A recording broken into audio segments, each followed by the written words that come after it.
Welcome back to my channel. In today's video, I will show you how to fix Emirates airline app not working. So let's get started. So here we can see the Emirates app. So if it's not working, you have to follow these instructions. So the first step is to go and click on here. Okay. Then if it's not work, then you have to press and hold it here. Then click on the side button. Okay.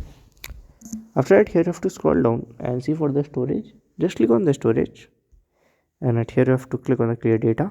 Clear the data, and after that you have to open it again.